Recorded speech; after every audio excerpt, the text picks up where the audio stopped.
17 ఏళ్లుగా ఐపీఎల్ సీజన్లలో ఒక్కసారి కూడా ట్రోఫీ గెలవలేకపోయిన ఆర్సీబీ ఈసారి కొత్త కెప్టెన్సీతో బరిలోకి దిగేందుకు సిద్ధమైంది. అయితే ఇప్పటి వరకు కోహ్లీ పేరు ప్రచారంలో ఉండగా తాజాగా మరో కొత్త పేరు తెరపైకి వచ్చింది. అతడికి జట్టు సారథ్య బాధ్యతలను అప్పగించడం ఖాయమైపోయింది.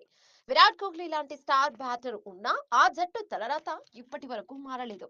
అయినప్పటికీ క్రేజ్ విషయంలో మాత్రం అగ్రశ్రేణి జట్లతో సమానంగా ఫ్యాన్ ఫాలోయింగ్ ను సంపాదించుకుంది ఆర్సీబీ. ఇప్పటి వరకు ఇప్పటిలాగే ఈసారి కూడా ఈ సాల కప్ నమ్దే అంటూ బరిలోకి దిగనుంది. అయితే కోహ్లీ కెప్టెన్ గా దిగిపోయాక ఫాడ్ డూప్లెసిస్ అయినా ఆర్సీబీ తలరాత మారుస్తాడనుకుంటే అది జరగలేదు.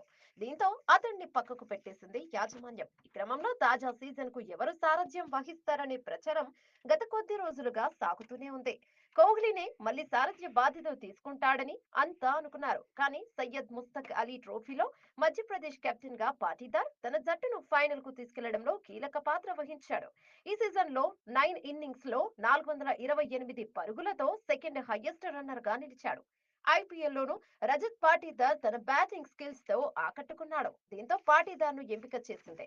జట్టులో కృణాల్ పాండ్యా, భువనేశ్వర్ కుమార్ వంటి సీనియర్ ఆటగాళ్లున్నా ఆర్సీబీ మేనేజ్మెంట్ రజత్ పాటీదార్ కే సారథ్య బాధ్యతలను అప్పగించింది. ఇక ఆర్సీబీ సారథ్య బాధ్యతలను చేపట్టిన 8వ ప్లేయర్ గా రజత్ పాటీదార్ సారథ్య బాధ్యతలను చేపట్టి రజత్ నిలిచాడు. ఇక 8 మంది కెప్టెన్లు మారినా ఆర్సీబీ ఇప్పటి వరకు టైటిల్ గెలవలేదు. ఎవరు కెప్టెన్ అయినా సరే ఈసాల కప్ నందే అని టైటిల్ కు న్యాయం చేయాలి అని ఆర్సీబీ అభిమానులు కోరుకుంటున్నారు.